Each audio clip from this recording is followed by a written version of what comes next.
Vamos abrir nossas Bíblias, 2 Timóteo, capítulo 3, versículo 16 apenas. Hoje nós teremos no sentido de uma aula. Quarta-feira eu falei que eu estava aplicando o texto, indo diretamente à devocional do texto, e hoje eu estarei falando a respeito da Bíblia. Quero falar sobre inerrância e inspiração, para que você entenda que livro é esse que você tem na mão, para que você conheça de fato essa estrutura. 2 Timóteo, capítulo 3, versículo 16. Vamos colocar de pé, irmãos?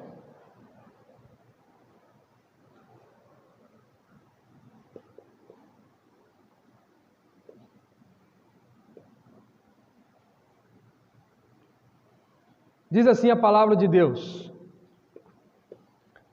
toda a Escritura é divinamente inspirada e proveitosa para ensinar, corrigir, repreender e para instruir em justiça. Versículo 17: a fim de que o homem de Deus seja perfeito e perfeitamente preparado para toda boa obra. Vamos ler juntos, irmãos? Está aqui. Acho que dá para a gente fazer um unissono essa leitura, versículo 16 e 17. 1, 2, 3.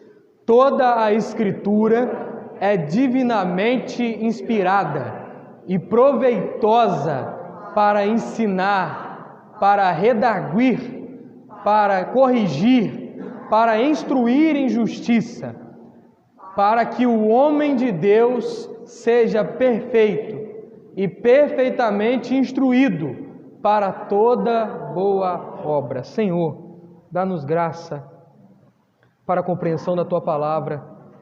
Me esconda atrás dela, Senhor, e que o Senhor apareça claramente, de forma audível, para cada um que está aqui nessa noite. Fale, Senhor. Fale, pois nós queremos Te ouvir. Fale, porque nós precisamos Te ouvir. Fale, Senhor, porque Te ouvir é um grande prazer para nós, ó Deus, a fim de que sejamos disciplinados, exortados e encorajados, ó Deus. Em nome de Jesus, fale conosco. Amém, Senhor.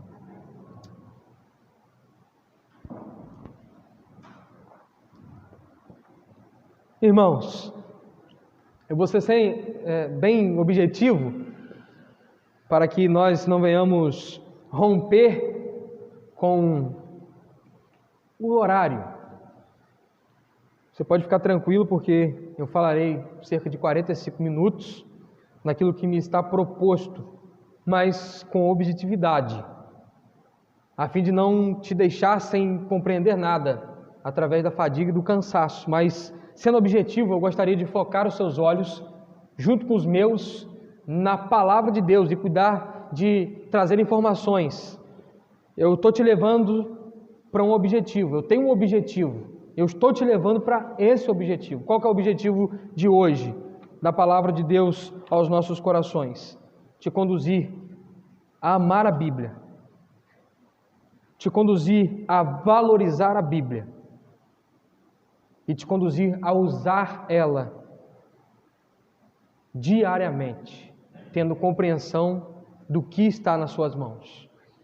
Eu lembro de um momento, junto com Jonathan e o Carlos Júnior, se eu não me engano o Saulinho também estava. A gente estava lá no lixão. A gente tinha uma assistência que dávamos ao lixão de São Fidélis.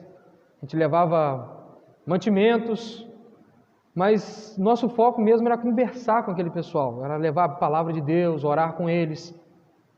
Que às vezes serviços de cesta básica, de caridade, eles são focados em um lugar e muitas pessoas abastecem, mas aquilo se torna uma religião. Como? Eu tenho prazer em fazer aquilo e aquilo me satisfaz. Virou meu culto. E aí nós focamos em levar Bíblia para aquelas pessoas. Bíblias, ganhamos Bíblias. Se eu não me engano, o Júnior pegou diretamente na sociedade, um negócio, comprou na sociedade bíblica, trouxe, falou: nós vamos levar Bíblia para eles. Uma Bíblia para cada um. Chegamos ali com as sacolas de Bíblias. começamos a entregar Bíblias numa reunião, em um círculo. Distribuímos Bíblias, pararam as atividades deles e nós distribuímos Bíblias para eles. E uma pessoa me marcou. Uma pessoa que estava ali falou assim: não, espera aí um pouco. Ela foi lá dentro, em uma torneira, lavou as suas mãos, os seus braços, se secou, e então veio e falou assim: agora me dá a Bíblia.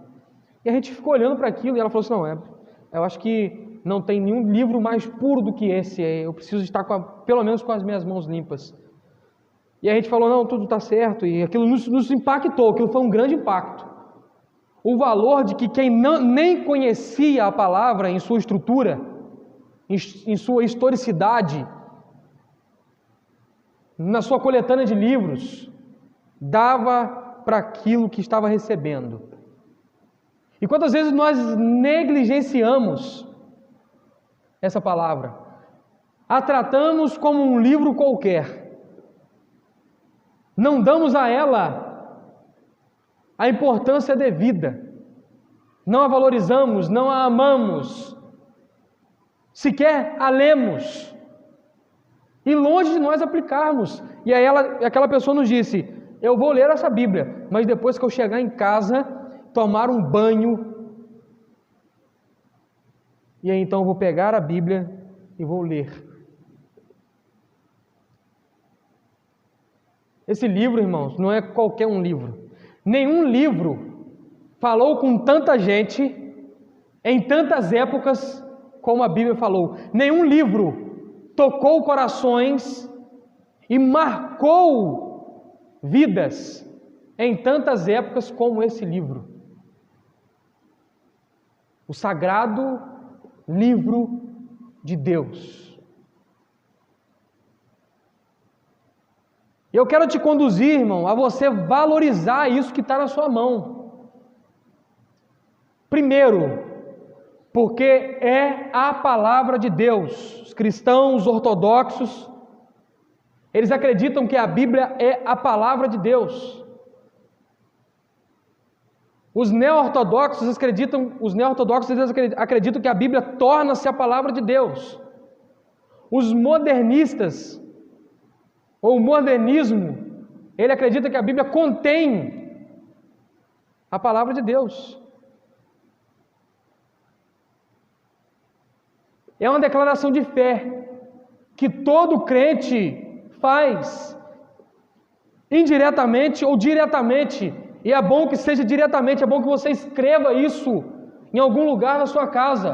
É bom que você frise isso no seu lar. É bom que você enfatize isso no seu dia a dia e em suas orações. A Bíblia é a palavra de Deus. A reivindicação que Paulo está fazendo, e esse aqui é o texto, toda palestra, toda pregação que vai falar sobre a palavra de Deus, esse aqui é o texto áureo. Não tem um livro que você vai ler sobre inspiração, inerrância, origem, confiabilidade, que você olhe e o texto que o autor dá de base é esse aqui. E Paulo está fazendo uma reivindicação, é a Bíblia reivindicando que ela mesmo é o que é. Embora esse texto esteja num momento, numa data em que o Novo Testamento não tinha sequer sido estruturado e nem discutido, Paulo está fazendo menção, sim, ao Antigo Testamento, à Bíblia hebraica, ao canon que esse sim estava fechado. Paulo estava, pelas palavras que antecedem no versículo 15, apontando para a Septuaginta. Vou falar sobre o que é daqui a pouco. Ele estava apontando para aquele livro que Timóteo cresceu brincando com ele. Aquele livro que Timóteo cresceu mordendo. A gente não dá Bíblia às nossas crianças desde pequenininho e vira mordedor. Cresce mordendo, a gente vai ver que está com as beiradas tudo comida. Paulo está dizendo para Timóteo: Timóteo, é isso aí que você cresceu desde a infância, você tem. É a palavra de Deus. Ela é inspirada. E aqui aparece um termo grego pneumatos, sopro. A Bíblia é o sopro de Deus aos homens, é a voz clara, é Deus se colocando de pé e discursando ao homem. A Bíblia é a história da redenção, a Bíblia traça uma história que ela é interligada, livros que foram escritos em épocas diferentes, por pessoas diferentes, em contextos diferentes, que são ligadas uns aos outros e conectadas, sem que ninguém diga, isso aqui não tem nada a ver, está aqui. Você parou para pensar? Parou para pensar em Paulo escrevendo 65 depois de Cristo, a carta segundo Timóteo, e fazendo citações da história de Janes e Jambres lá no deserto com Moisés, e interligando isso e trazendo isso para a prática, quando ele diz, assim também são aqueles que resistem à palavra. Você já parou para pensar em Ezequiel profetizando em um reino e Amós profetizando em outro, e os dois falando sobre Cristo e interligados, revelando Cristo no Antigo Testamento? 66 livros inspirados no seu todo. Mas lá em Jó, por exemplo, Deus chama os anjos à sua presença e Satanás vai ouvir a conversa. Vai junto. Satanás estava rodeando a terra, Deus convoca os anjos, Satanás vai. E aí o autor está registrando uma fala de Satanás.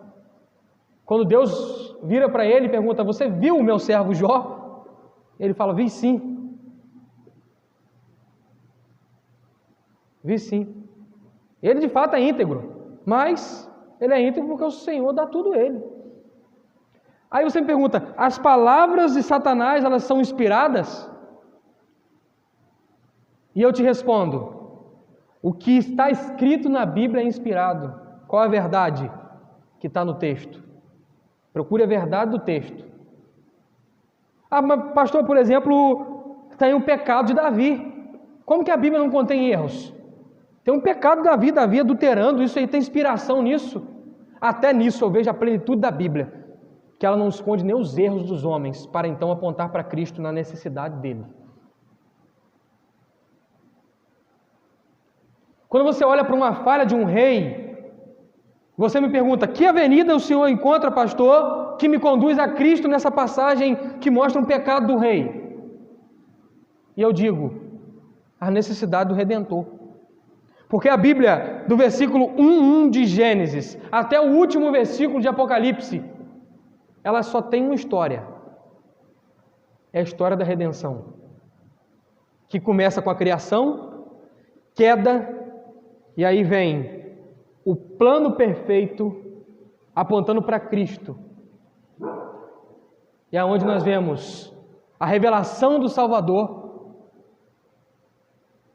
nós vemos a justificação, a redenção que temos em Cristo, e posso acrescentar até o quarto ponto, às vezes questionado, mas muito útil nessa história, que é a glorificação. Toda Escritura é divinamente inspirada por Deus e proveitosa.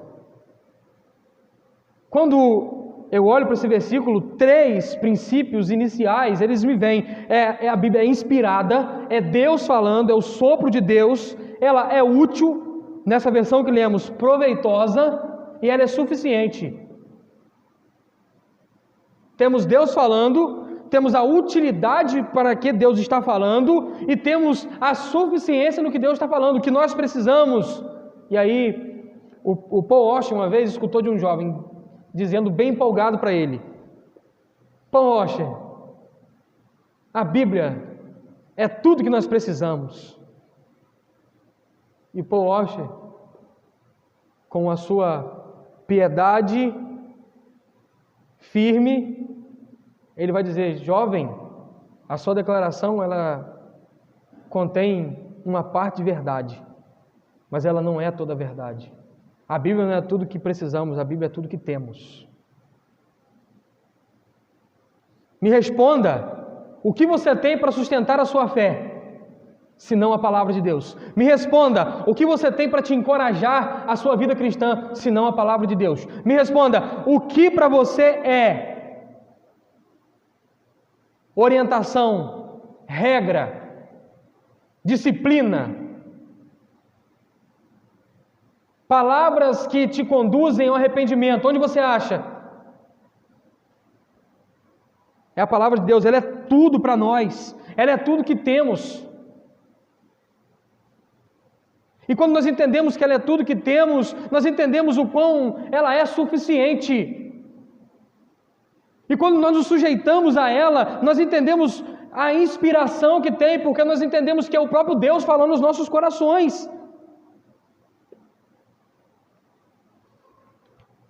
Nós precisamos, então, olhando para a estrutura, pontuar algumas questões. Esse livro maravilhoso que está nas suas mãos, ele nem sempre foi assim bem organizado, essa estrutura. Hoje é muito fácil ler a Bíblia, irmãos. Mas eu gostaria de chamar a sua atenção para o fato de que a Bíblia, ela era como se fosse um texto escrito sem nenhum tipo de separação de versículo e de capítulo. Ela era solta, ela era aberta. Aí você imagina ler 1189 capítulos da Bíblia. Como que isso está conectado? Como que isso está organizado? Como que você conseguia ler, separar, fazer as divisões? 31.163 versículos.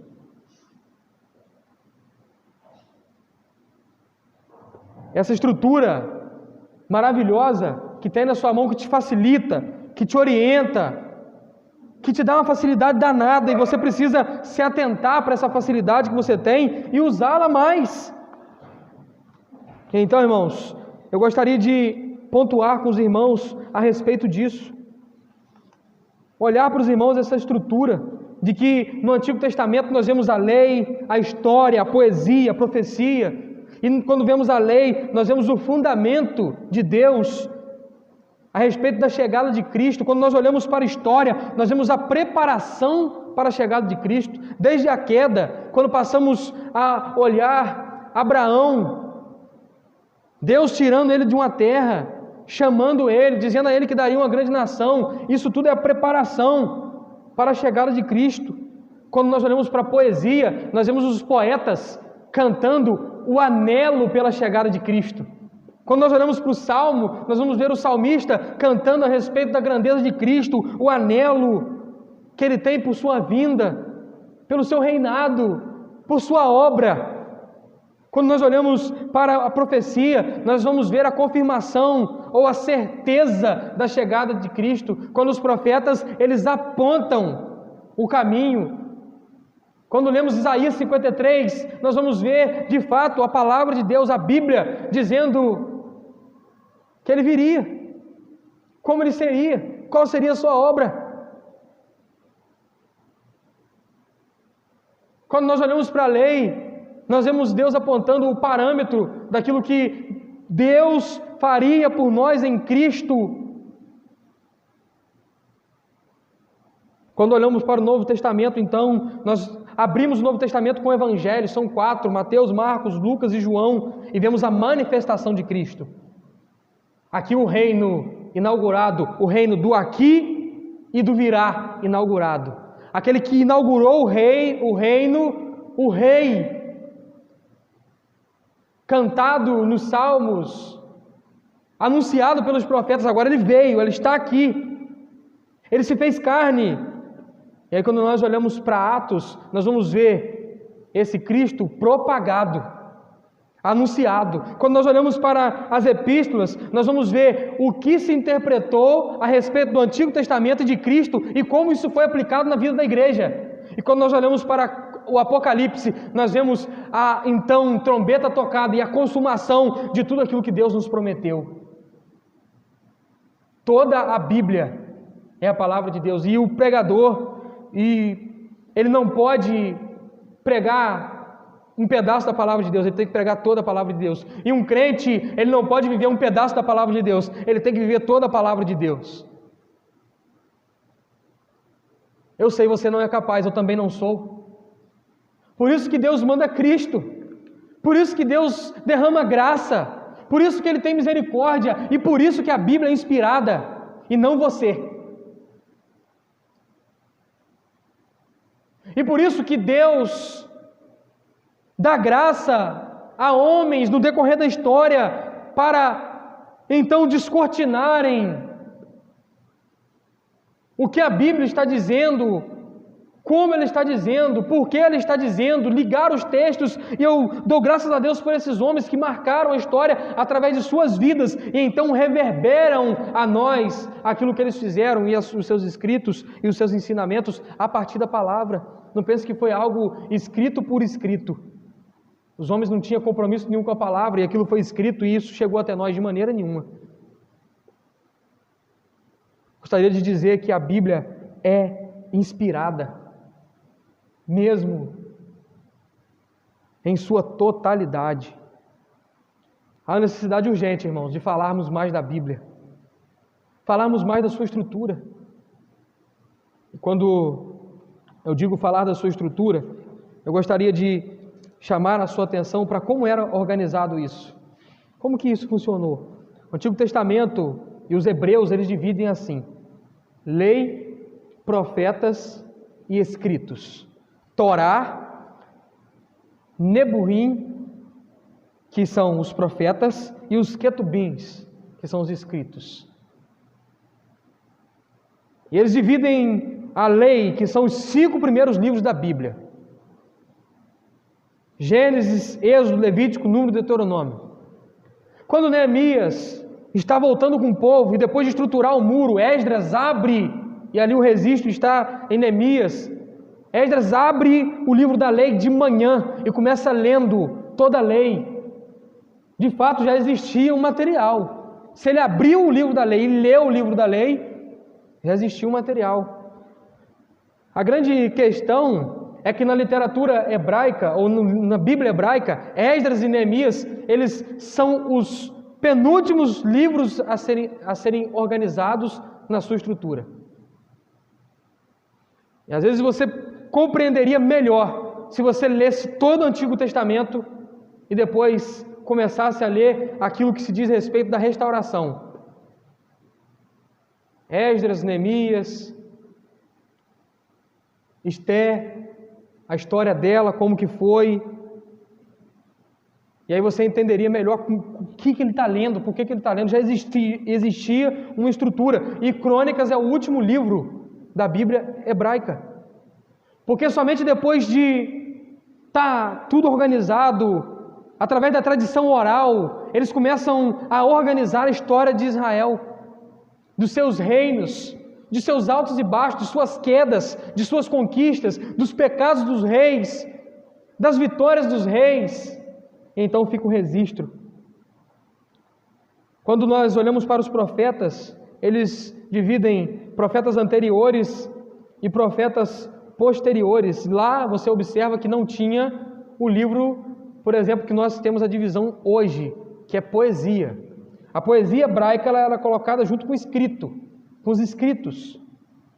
E abria, de fato, os escritos, os livros de poesia e de sabedoria. Salmo, Provérbios, Jó, e depois tem os 5 rolos de Megilote, Cântico dos Cânticos, Ruth, Lamentações, Esté e Eclesiastes, e depois então fecha-se o Antigo Testamento, a Bíblia hebraica, com Daniel, Esdras e Neemias, que é um livro só na literatura hebraica, não são 2, para nós se dividiu, mas lá era um livro só, e depois Crônicas. Isso aqui que está na mão de Timóteo. E isso aqui que Paulo está apontando na crítica textual, nos críticos da palavra de Deus que vão questionar a inerrância e a inspiração bíblica, eles vão dizer, de fato, esse versículo ele aponta para a suficiência do Antigo Testamento. Mas como não tínhamos o Novo Testamento organizado, Paulo não está apontando para ele, não podemos então dizer que o Novo Testamento tem essa mesma inspiração reivindicada nesse versículo. Que não é verdade, porque da mesma forma então nós podemos ponderar, quando os profetas falam de Cristo, eles não tinham Cristo, nem por isso deixou de ser inspirado o que eles estavam falando. Eles falavam de Cristo, de uma realidade que viria. Quando Paulo, e aplicando a mesma verdade sobre a veracidade da Escritura, está dizendo que toda a Escritura é inspirada por Deus, ele está falando daquilo que tem em mãos e apontando para aquilo que Deus estava provendo ao seu povo.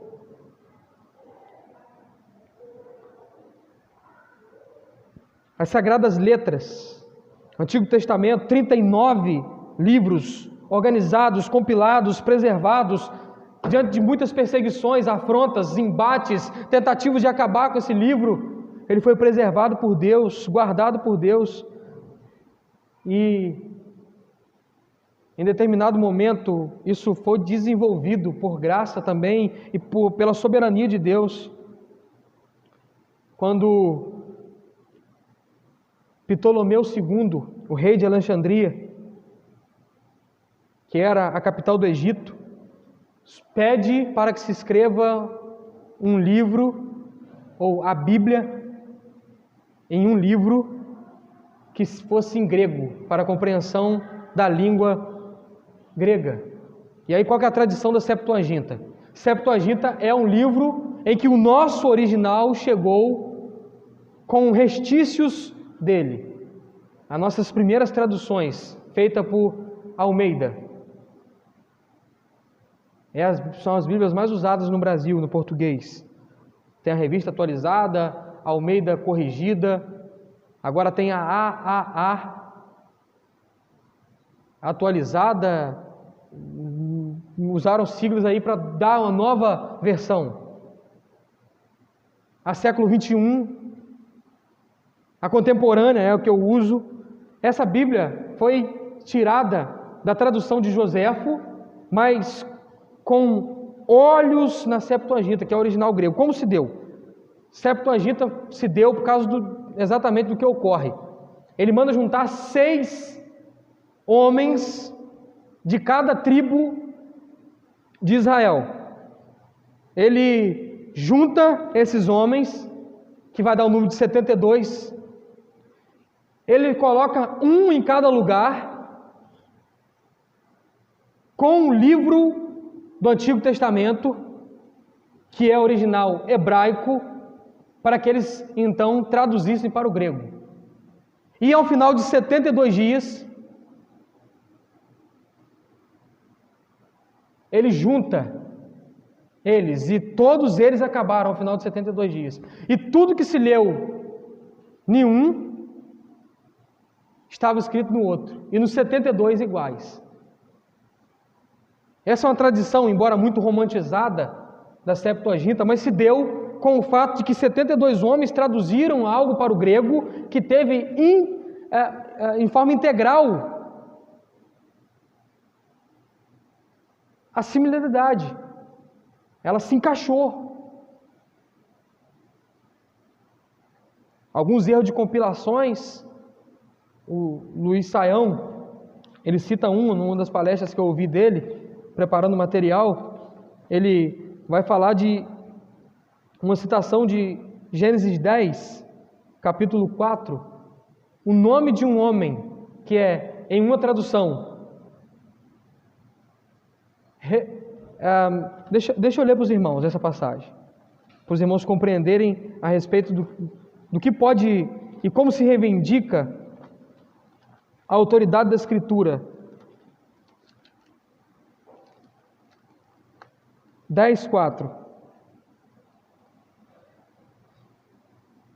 Os filhos de Javã são Elisa, Tarsis, Quitim e Dodanim. Aí, nenhuma das traduções, em vez de escrever Dodanim, escreveram Rodanim. Agora, como diz o próprio Luiz Saião, que diferença isso vai fazer para você e para mim? Se é Rodanim ou Dedanim? Vai mudar a estrutura de fé? Vai mudar algum tipo de doutrina?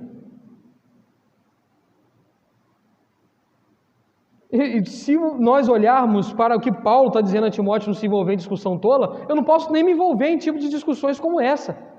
Será que a Bíblia é a palavra mesmo de Deus?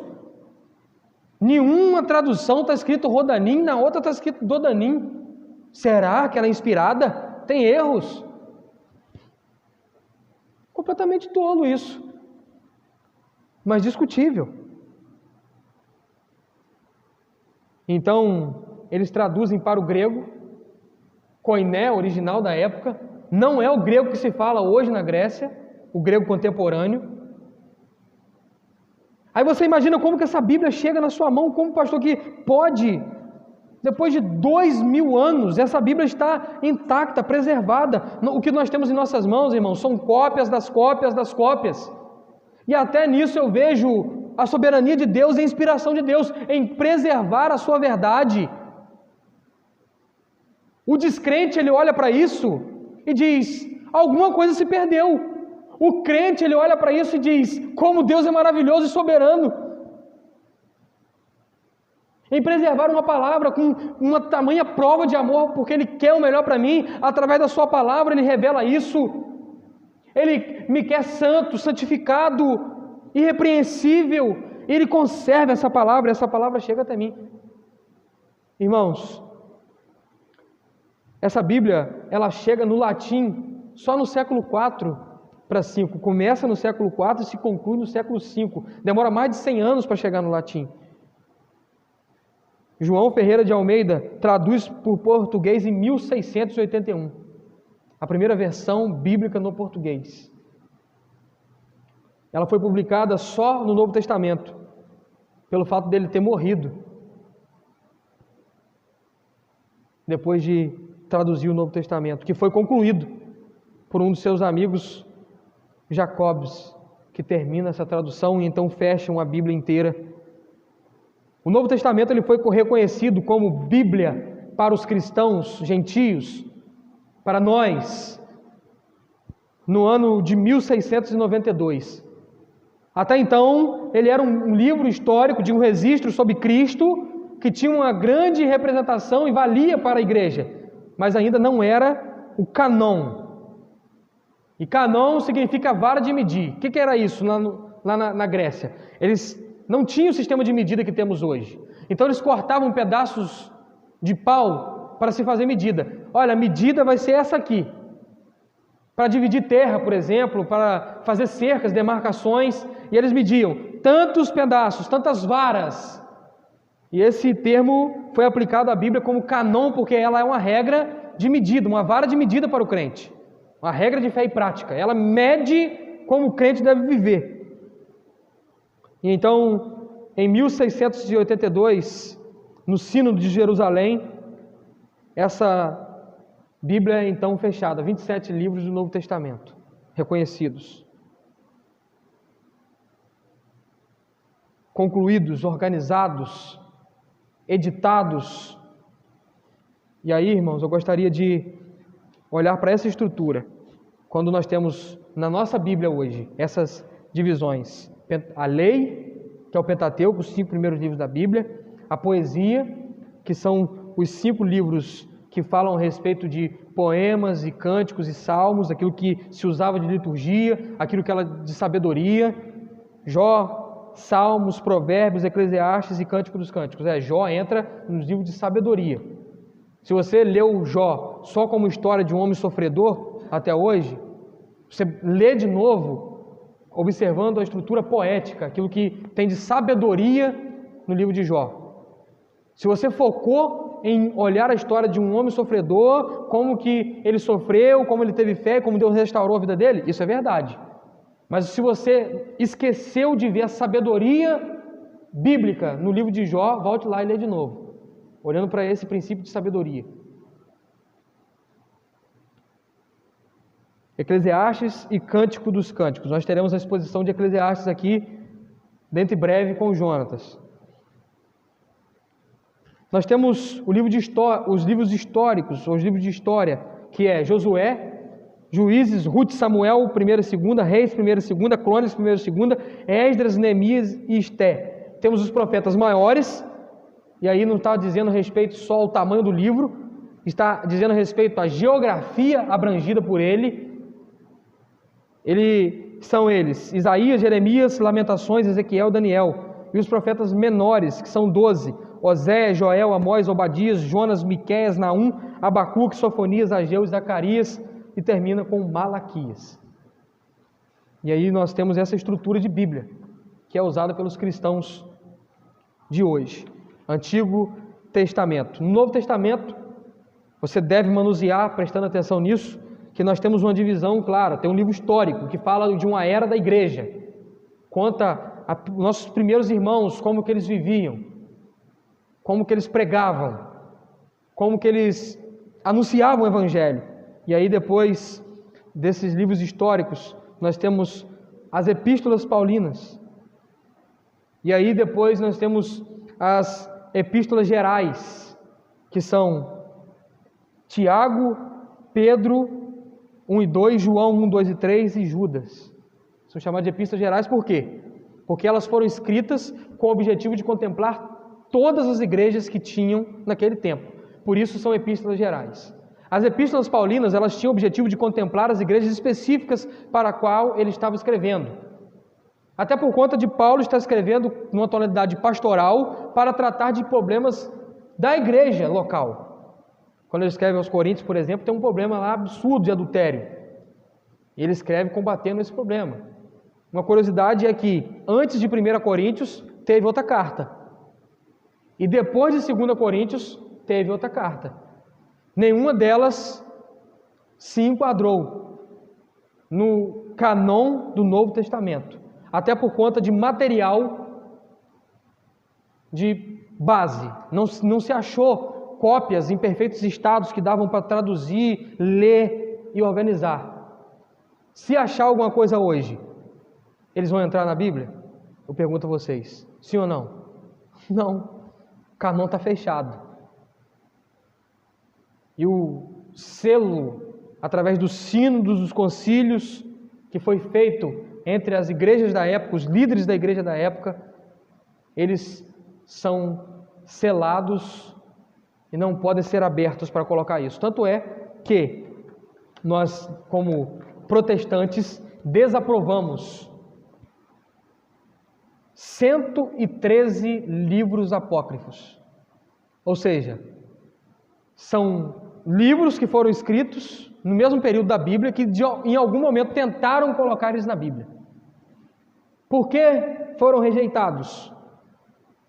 A autoridade apostólica, autoridade profética e preservação histórica, através da tradução oral. Como fazia essa pesquisa? Chegavam para um judeu e perguntavam a respeito do livro. O judeu não sabia nada a respeito daquele livro, do Antigo Testamento, por exemplo. Já era um ponto negativo para tirá-lo. Tinha alguém do ciclo apostólico que escreveu aquele livro? Não. Mais um ponto negativo, desaprovação. Algum profeta de linhagem foi responsável ou deu autoria a esse escrito? Não. Desaprovado. 113. E aqui eu chamo a atenção dos irmãos. Tem mais coisa que é heresia do que o que é bíblico. Ainda hoje é assim, tá, irmãos? Há mais pregações hereges, falsas, do que verdadeiras. Olha o cuidado que Deus teve através de conservar na história com homens piedosos, levantados por Ele para conservar a sã doutrina. Isso tudo é soberania de Deus. Esse livro é magnífico, inspirado por essa vara de medida também. A Igreja Católica aprovou através de um concílio o encaixe de alguns livros que não tem na sua Bíblia. Por isso, em alguns momentos, os católicos eles encontram base na Bíblia que eles usam para, por exemplo, adoração de imagens e oração pelos mortos.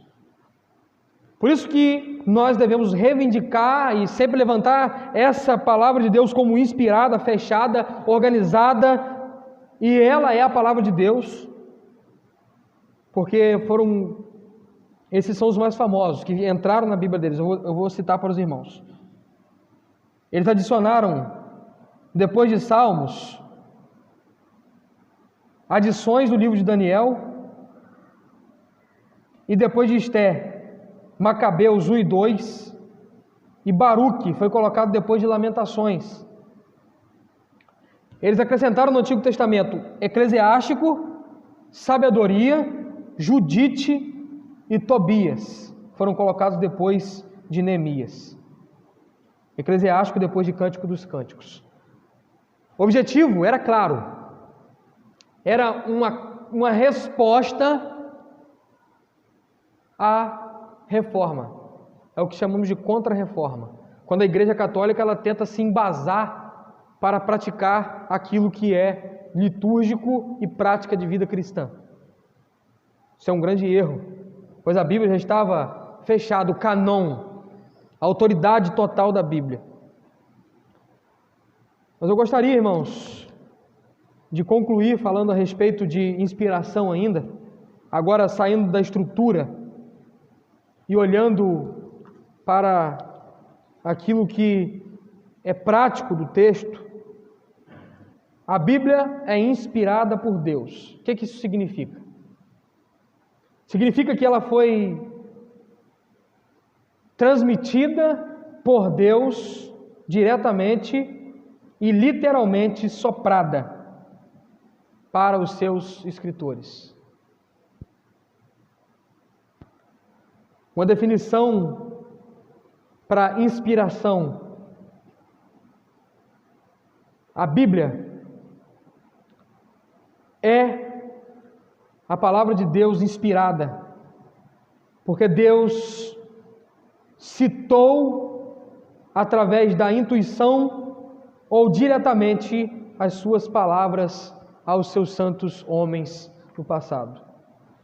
Gostaria, irmãos, de estar lendo alguns versículos então dessa palavra de Deus que reivindica a sua autoridade, para que a gente possa assim estar encerrando. Vamos abrir a palavra de Deus, Lucas capítulo 24, versículo 44. Reivindicação neotestamentária do Antigo Testamento.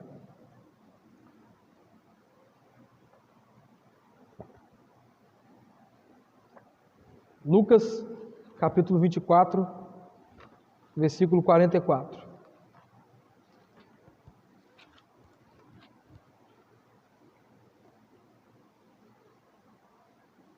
Jesus lhes disse: são essas palavras que vos falei, estando ainda convosco, que era necessário que se cumprisse tudo o que de mim estava escrito na lei de Moisés, nos profetas e nos salmos. Olha só, Jesus dizendo o que estava escrito na lei de Moisés, nos profetas e nos salmos estavam dizendo a respeito de mim.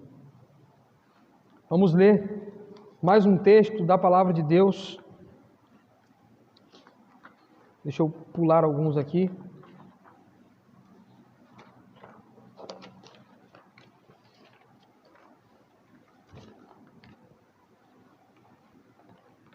Primeira Coríntios capítulo 2, versículo 13.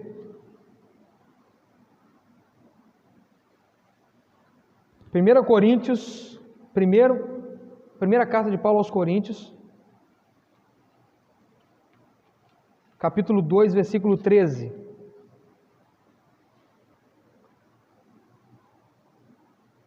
Olha o que Paulo está dizendo a respeito das suas palavras, ou das palavras apostólicas. 2,13. Disto também falamos, não com palavras de sabedoria humana, mas com as que o Espírito Santo ensina, comparando as coisas espirituais com espirituais. As palavras não eram humanas, era aquilo que o Espírito Santo estava dando a eles.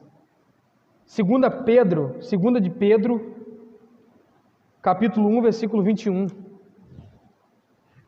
Aqui você já também aprende sobre e usa ela.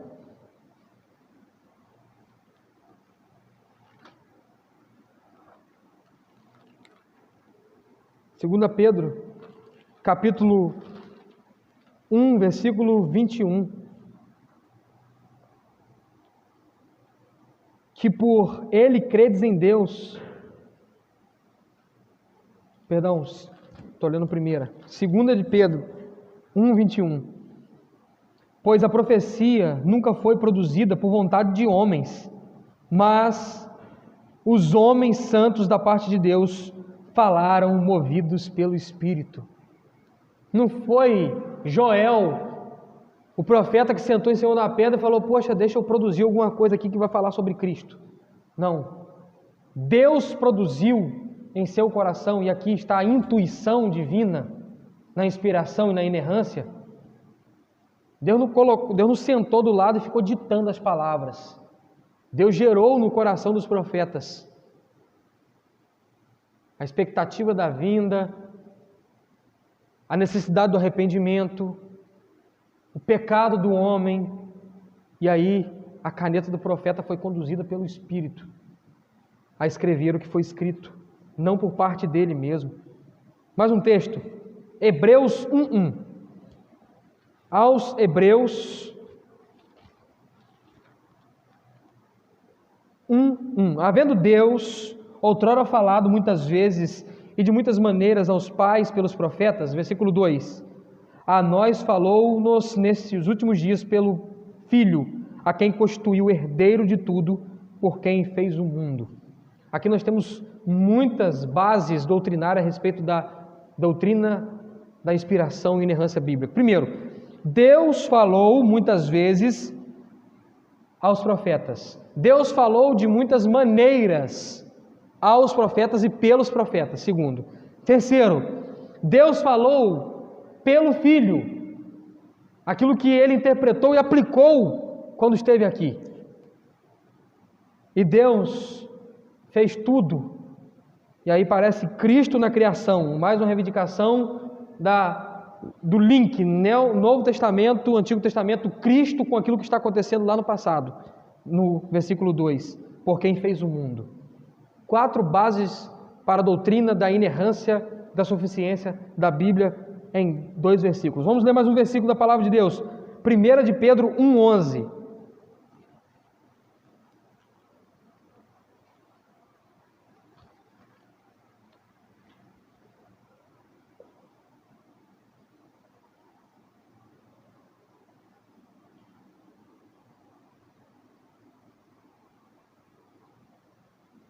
Primeira de Pedro 1:11, diz assim a palavra de Deus: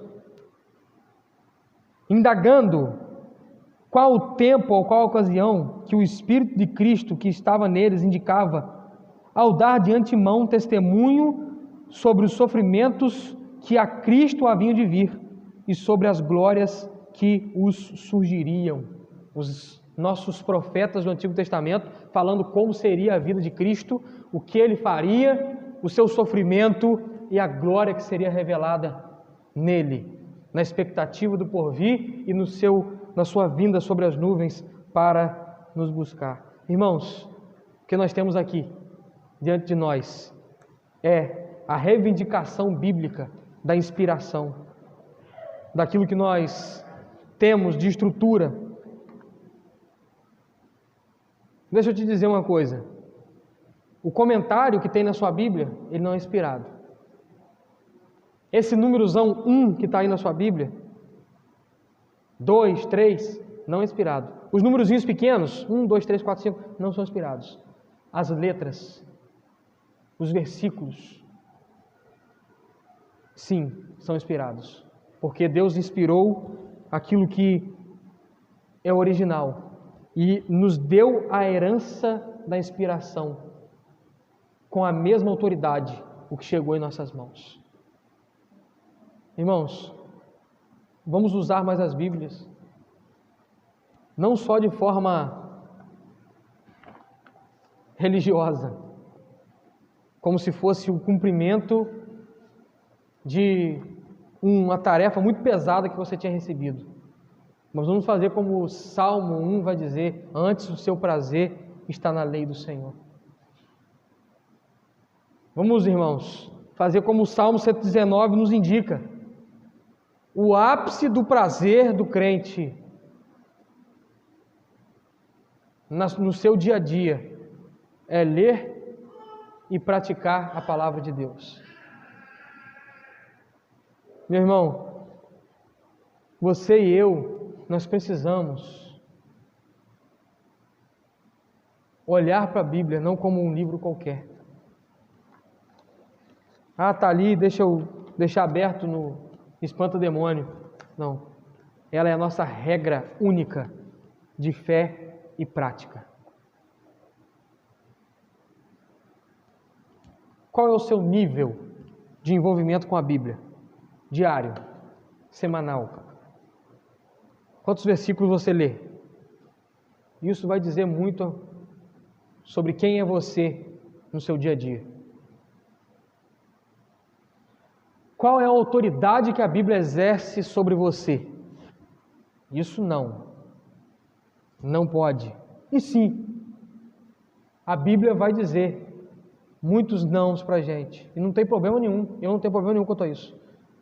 Eu escuto alguns teólogos dizendo: a Bíblia não é sobre um livro que diz isso pode, isso não pode. Também é.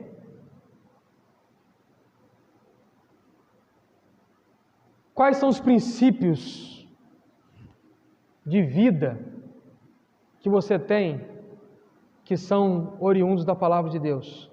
Um livro de princípios, sim. Princípios poderosos, verdadeiros.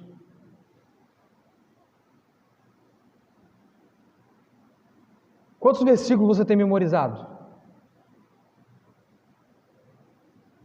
Mas você memoriza música até mundana. De repente você está cantando. Quantos endereços de versículo você sabe? Se esforce mais, irmão. Você vai conseguir. Porque o Deus que requer que nós nos quebrantemos diante da palavra, e Ele exige isso de nós no imperativo, é o Deus que nos dá graça para isso. Para ler, para entender, para aplicar a palavra. A Bíblia é a palavra de Deus suficiente e inerrante e poderosa. A Bíblia é a palavra de Deus suficiente, inerrante e poderosa. Amém? Vamos fechar os nossos olhos. É o momento de você agradecer a Deus pela Bíblia. É o momento de você pedir perdão por não ter usado tanto como deveria. É o momento de você reconhecer que você precisa da palavra de Deus. Sem ela, os nossos passos são incertos.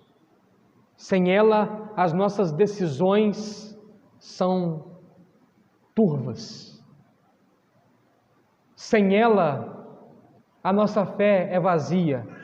É em nós mesmos e não em Deus. Sem ela, Deus não é o que é de fato para mim e para você. Sem ela nós inventamos Deus. Sem ela nós inventamos desculpas para continuar pecando. Sem ela nós gostamos de pecar. Com ela nós damos passos seguros, tomamos decisões em paz. Com a Bíblia nós olhamos para o espelho e ele nos indica, e ela é para nós como um espelho que nos indica a nossa miséria e que nós devemos nos arrepender. Com ela nós podemos aprender quem é Deus, segundo Ele se revela a nós, e não segundo nós criamos Ele em nossa fábrica de ídolos do nosso coração. Com ela nós somos santificados. Sem ela nós temos prazer no pecado. Santifica-os na verdade. A tua palavra é a verdade. Quando nós descansamos na suficiência e na inerrância da Escritura, nós podemos levantar firmes e dizer: eu posso crer em quem Deus é, naquilo que Ele fez, em quem Cristo é, naquilo que Ele fez e naquilo que há de se consumar no último dia. Ó Deus, nós te bendizemos por Sua palavra, preservada, guardada a nós no decorrer dos anos. Ó Pai, nós te bendizemos porque a Tua palavra é viva e eficaz. Ó Senhor, nós te exaltamos, ó Deus, pois Tu és o Deus da palavra. Nós pedimos, ó Deus, marque-nos com a Sua palavra. Ó Pai amado, que a Sua palavra venha a ser vivida por cada crente no seu dia a dia. Que nós venhamos ser homens e mulheres que citam as Escrituras, que vivem os princípios das Escrituras, que testemunham das Escrituras. Em nome de Jesus, nos dê graça para isso. Firme os nossos pés, os dois, na palavra do Senhor. Rocha, alicerce seguro. Em nome de Jesus que nós oramos, ó Pai. Amém e amém.